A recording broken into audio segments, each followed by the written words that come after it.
हिमाचल में आपदा राहत के लिए केंद्र ने भेजे एयरफोर्स के चॉपर। आपदा में फंसे लोगों को पहुंचाई जा रही राहत सामग्री। पिछले 24 घंटों में मानसून ने मचाई तबाही। मंडी के धर्मपुर पहुंचे सीएम सुक्खू। आपदा प्रभावितों से की मुलाकात। नेता प्रतिपक्ष जयराम ठाकुर बोले, आपदा से प्रदेश में हुआ भारी नुकसान। सड़कों की बहाली और फंसे लोगों को रेस्क्यू करने पर फोकस करे सरकार। पूर्व विधायक बंबर ठाकुर और पुलिस ऑफिसर में धक्का मुक्की। एएसपी बिलासपुर शिव चौधरी ने प्रेस वार्ता कर बताया पूरा मामला। मंत्री अनिरुद्ध सिंह बोले, एनएचएआई मैनेजर के आरोप गलत। बिल्डिंग विवाद को भटकाने की कोशिश। मारपीट हुई है तो दिखाएं सबूत। गांव देहात में बसने वाले लोगों के जीवन में समृद्धि लाने के लिए मुख्यमंत्री ठाकुर सुखविंदर सिंह सुक्खू ने ठोस कदम उठाए हैं। खेत में लहलहाती फसल देखकर खुश होते किसानों की खुशी को मुख्यमंत्री ठाकुर सुखविंदर सिंह सुक्खू ने दोगुना कर दिया है। प्रदेश में प्राकृतिक खेती को बढ़ावा देकर ग्रामीण अर्थव्यवस्था को मजबूत किया जा रहा है।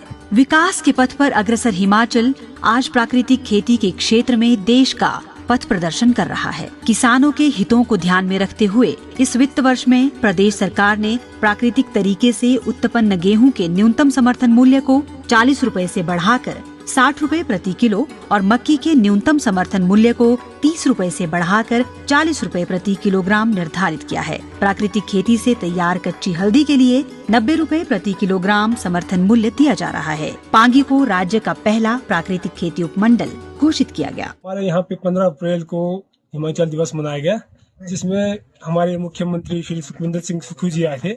तो उन्होंने हमारे पांगी को एक प्राकृतिक खेती के लिए प्राकृतिक उपमंडल घोषित किया है।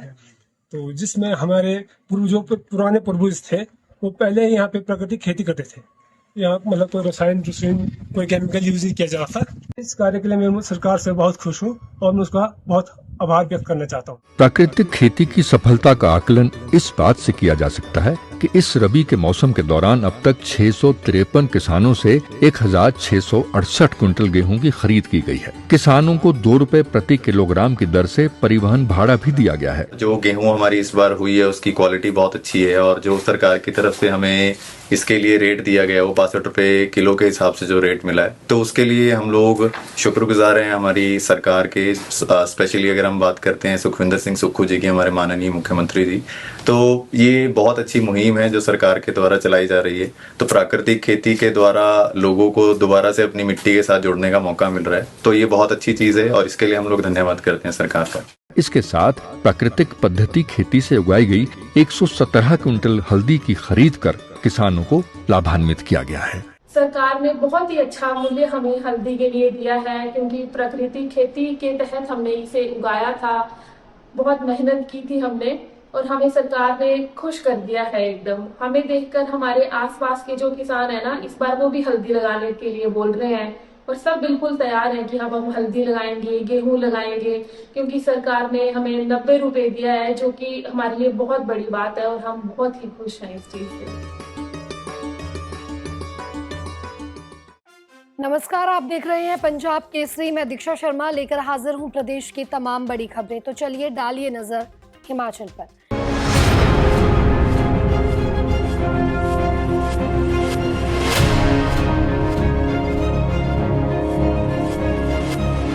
पहली खबर का रुख करते हैं। हिमाचल प्रदेश में 15 से ज्यादा क्षेत्रों में बादल फटे हैं, जिसके बाद कई लोग लापता चल रहे हैं।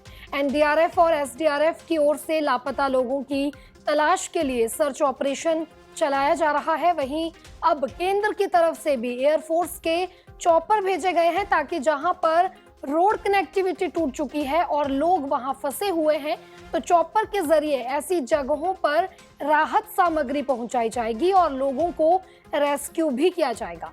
मंडी के कागनीधार हेलीपैड पर एयरफोर्स के हेलीकॉप्टर लैंड हुए और वहां से उन्होंने राहत सामग्री लेकर आपदा प्रभावित क्षेत्रों के लिए उड़ान भरी। हिमाचल प्रदेश में मानसून से मची तबाही दिल को झकझोर देने वाली है। हिमाचल के मंडी जिले की अगर बात करें तो यहाँ 15 जगह बादल फटने के बाद बाढ़ में बहे 5 और शव बरामद हो चुके हैं, जिसके बाद मौत का आंकड़ा 10 पहुंच गया है। वहीं 32 लोग अभी भी लापता बताए जा रहे हैं, जिनकी तलाश में प्रशासन की टीमें लगातार जुटी हुई है। इसी बीच मुख्यमंत्री सुखविंदर सिंह सुक्खू भी आपदा प्रभावित क्षेत्र धर्मपुर के सैठी गांव पहुंचे और ताजा हालात की जानकारी ली। सीएम सुक्खू ने आपदा प्रभावितों से मुलाकात की और सरकार की तरफ से हर संभव मदद का आश्वासन जो है प्रभावितों को दिया गया। सीएम सुक्खू ने कहा कि बीते 24 घंटों में काफी ज्यादा नुकसान प्रदेश को पहुंचा है, वायुसेना से मदद मांगी गई है। क्या कुछ बोले सीएम सुक्खू, सुनिए। अभी धर्मपुर विधानसभा क्षेत्र के लोंगनी पंचायत में जहां बेहद नुकसान हुआ है और पर खुशी इस बात की है कि रात को ये लोग उठ गए और 61 लोग जिनके घर इस लैंडस्लाइड में बह गए वो सब सेफ है, बच गए हैं और उनको हमने यहाँ रिलीफ कैंप में ठहरा दिया है। लेकिन जिस प्रकार चट्टानें खिसक रही है, बड़ी बड़ी चट्टानों के खिसकने का कारणों की जांच जरूरी है और मेरा मानना है, क्योंकि हम अभी पैदल चल के घटनास्थल पर गए हैं, इस बारे में हमें अध्ययन करना होगा कि जो चट्टानों के ऊपर घर थे, एकदम इतनी तेज बारिश में तकरीबन 20 के घर पूरी तरह नष्ट हो गए। अब वो क्यों नष्ट हुए, इस दृष्टिकोण से भी हमें समझना चाहिए। निश्चित तौर पर कहीं ना कहीं क्लाइमेट चेंज का भी प्रभाव नजर आता है और ये स्टडी हमें केंद्र सरकार और राज्य सरकार को मिलकर करनी होगी कि एक रात में तकरीबन 8 से 10 क्लाउड बर्स्ट हुए हैं। ये तो एक क्षेत्र आज खुला है, एक और क्षेत्र है जो हमारा थुनाग से जिंजैली बक्सियाड़ का पोर्शन है, बक्सियाड़ तक हमने सड़क खोल दी है। पूरे अधिकारी और कर्मचारी जो है पूरी जोर शोर से लगे हुए हैं और कल हमारे डिप्टी कमिश्नर उस एरिया में गए थे। ऐसी स्थिति है कि मंडी जिला में 10 लोग मिसिंग पाए गए हैं टोटल और 10 लोगों की डेथ कंफर्म हुई है, 24 लोग मिसिंग पाए गए हैं। उन सब चीजों का हम अध्ययन कर रहे हैं कि कुछ जगह डेड बॉडीज मिली हैं, हमारी सरकार उनकी शिनाख्त कर रही है। अगली खबर की ओर बढ़ते हैं। नेता प्रतिपक्ष एवं पूर्व मुख्यमंत्री जयराम ठाकुर ने भी आपदा प्रभावित क्षेत्रों का जायजा लिया। उनके विधानसभा क्षेत्र सराज में कई जगहों पर भारी नुकसान हुआ है। नेता प्रतिपक्ष जयराम ठाकुर आज बाखली और कुकलाहा पहुंचे। यहां उन्होंने आपदा प्रभावितों से भी मुलाकात की और उन्हें केंद्र व प्रदेश सरकार की तरफ से हर संभव मदद का भरोसा दिलाया। जयराम ठाकुर ने कहा कि उन्होंने मुख्यमंत्री से बात की है और उनसे कहा है कि सड़क मार्ग को बहाल करने के लिए युद्ध स्तर पर काम शुरू करवाया जाए। उन्होंने कहा कि कुकलाहा और बाखली पुल टूट चुके हैं और अब इस क्षेत्र के लोगों के लिए आवागमन का एकमात्र साधन रोपवे ही है, इसलिए इस रोपवे को लोगों की सुविधा के लिए 24 घंटे रियायती दरों पर बहाल रखा जाए। वहीं उन्होंने कहा कि केंद्र सरकार की ओर से हेलीकॉप्टर मिले हैं, ऐसे में सरकार फंसे लोगों को तुरंत प्रभाव से रेस्क्यू करे।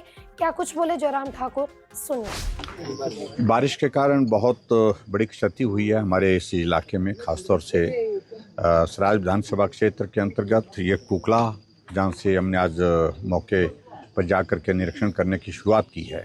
जहाँ नुकसान हुआ है, बाड़ा में नुकसान हुआ है, परवाड़ा में नुकसान हुआ है, बक्सियाड़ में, थुनाग में, जिंजैली में, लंबा थाक में, सब जगह नुकसान हुआ है। और मैंने मुख्यमंत्री जी से बात की है सारे विषय को लेकर के। एक तो रोड को रिस्टोर करने के लिए युद्ध स्तर पर काम लगना चाहिए। बहुत सारे लोग बह करके चले गए हैं, अभी तक लगभग 30 के करीब लोगों की सूची ऐसी बनी है जो मिसिंग थे, उसमें से 8 लोगों की डेड बॉडी रिकवर हुई है। अभी अंदाज़ा लगाया जा रहा है कि ये नंबर और भी ज़्यादा हो सकता है, क्योंकि मोबाइल नेटवर्क यानी कम्युनिकेशन का सारा माध्यम जो है वो ठप पड़ा है। खबरें नहीं मिल पा रही हैं कि कहाँ क्या नुकसान हुआ है, तो इन सारी चीज़ों के लिए थोड़ा वक्त लगेगा। मैं उम्मीद करता हूँ कि आज हम थुनाग और थुनाग से ऊपर जिंजैली तक जो है वो कम्युनिकेशन में आ पाएंगे और कनेक्टिविटी के लिए तो जो जानकारी मिलेगी बहुत सारा समय लगेगा। यहाँ कुकला में आकर के मैंने विशेष तौर से जो डिस्ट्रिक्ट एडमिनिस्ट्रेशन से बात की है और जो रोडवे वालों से भी बात की है कि यहाँ के लोगों के लिए यहाँ आने जाने का एकमात्र जरिया यही रह गया है, इसलिए इसको कंसेशनल करें और लोगों को राशन ले जाने की भी इसमें इजाज़त दें। और इसके अलावा विशेष तौर से जो केंद्र सरकार से हेलीकॉप्टर जो 12:30 बजे के करीब मंडी से जो है वो अलग अलग इलाके में जाएगा, उसके लिए हम प्रयत्न कर रहे हैं कि उसमें हमने कहा है कि एक तो पहली प्राथमिकता कोई रेस्क्यू में किसी आदमी को एयरलिफ्ट करना है तो एक तो उस काम के लिए करें, जिसमें ख़ास तौर से जो जंजैहली और थुना के इलाके को फोकस करें। कोई बीमार है, घायल है, और जो स्टैंडर्ड लोग हैं, कुछ लोग बुजुर्ग भी हैं, वो जो जंजैहली में फंसे हैं, उनको वहाँ से शिफ्ट करने के लिए हमने आग्रह किया है। इसके अलावा दूसरा पार्ट ये है कि अब आने जाने के सारे रास्ते जब बंद पड़े हैं, उसके लिए वक्त लगेगा, तो उसके लिए राशन कुछ एक पॉइंट्स पर, जिस पे हमने कहा है कि ख़ास तौर से हमारा कजनी का इलाका, शिमलीधार का इलाका, नलवागी का इलाका, कुशौड़ का इलाका, इस इलाके में हम हेलीकॉप्टर के माध्यम से ड्रॉप कर सकते हैं, और उसको हमने पहले भी किया है, तो अब की बार ऐसी स्थिति में फिर से करना पड़ेगा, ऐसा लगता है मुझे। और कुल मिलाकर के जो क्षति हुई है वो बहुत ज़्यादा है, बहुत बड़ा नुकसान हुआ है, और मैं उम्मीद करता हूं कि सरकार इस सारे विषय को गंभीरता से लेगी और रेस्क्यू ऑपरेशन के लिए जो बातें हमने सरकार के संज्ञान में लाई हैं, ध्यान में लाई हैं, उसको जो है वो लागू करके जो है लोगों को राहत देने का काम करेगी। पूर्व विधायक बंबर ठाकुर द्वारा एएसपी बिलासपुर शिव चौधरी को धक्का देने का वीडियो सामने आया है, जिस पर खुद एएसपी बिलासपुर शिव चौधरी ने अपनी प्रतिक्रिया दी है और पूरी बात मीडिया के समक्ष रखी।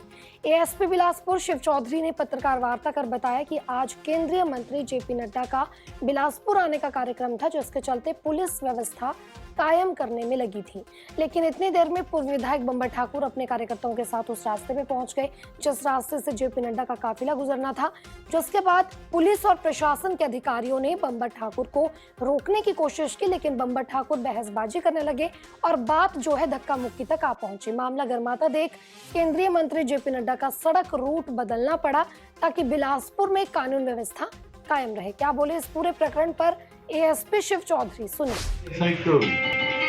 आज सुबह जो है वो जगत प्रकाश नड्डा जी का जो है वो बिलासपुर का दौरा था, तो उसमें जो है वो हमारी पुलिस व्यवस्था में लगी हुई थी। तो उसी दौरान बंबर ठाकुर जी जो है अपने रेजिडेंस से निकले और उन्होंने जो जिस तरफ से बंबर ठाकुर जी ने नड्डा जी ने आना था, उस रास्ते में उन्होंने जो है वो अपना प्रोटेस्ट करना शुरू कर दिया। तो उनको एसडीएम द्वारा और डीएसपी साहब के द्वारा कहा गया कि भाई आप इधर से मत प्रोटेस्ट करिए, इधर से जो है वो जगत प्रकाश नड्डा जी आ रहे हैं, तो आप काइंडली जो है वो हॉस्पिटल वाले रास्ते से आएँ। लेकिन वो नहीं माने और एसडीएम को और डीएसपी को धक्का देते हुए जो है वो सीधे जो है वो आगे की तरफ बढ़ने लगे। तो मैं थोड़ा साइड में था, तो मैंने भी उनसे रिक्वेस्ट करी कि आप यहाँ से मत जाए, तो उन्होंने मुझे भी पुश किया और जोर जोर से धक्के देने लगे कि तू हट जा, साइड में हो जा, और जो है भाई हमने आगे जाना है, हमारे को कोई नहीं रोक सकता। तो नेचुरली फिर हमारे को जो है वो नड्डा जी का जो है रूट थोड़ा ट्रांसफ़र करना पड़ा, दूसरी तरफ से लाने पड़े, अदरवाइज वहाँ कोई कुछ अनहोनी घटना हो सकती थी। तो जो ये अपने बंबर जी हैं, इन्होंने अननेसेसरली जो है वो पुलिस को ब्लेम करते रहते हैं, और साथ में जो है वो जिस भी अधिकारी ने किसी ने इनके खिलाफ कोई कार्रवाई करी होती है तो उसको ब्लेम करते रहते हैं हमेशा ही।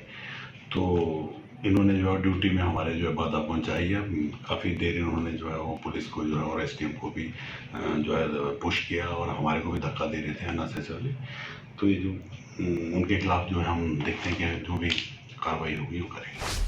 हिमाचल प्रदेश के पंचायती राज मंत्री अनिरुद्ध सिंह ने प्रेस कॉन्फ्रेंस कर एनएचएआई अधिकारियों द्वारा उन पर लगाए गए आरोपों को तथ्यहीन बताया है। मंत्री ने कहा कि एफआईआर का मतलब ये नहीं कि वह दोषी है। अनिरुद्ध सिंह ने कहा कि बिल्डिंग गिरने का मामला मुद्दा न बन जाए, इसलिए इसे कवर अप करने के लिए मैनेजर ने उन पर झूठे आरोप लगाए हैं। अधिकारियों की लापरवाही से भट्टा कुफर की माठू कॉलोनी में 5 मंजिला बिल्डिंग गिरी है, 8 घरों को खतरा पैदा हो गया है और एनएचएआई अधिकारी जानते हैं कि ये बहुत बड़ा मुद्दा बन सकता है। अनिरुद्ध सिंह ने कहा कि उन्होंने न तो कोई अभद्र भाषा का इस्तेमाल किया है और न ही किसी के साथ कोई मारपीट की है।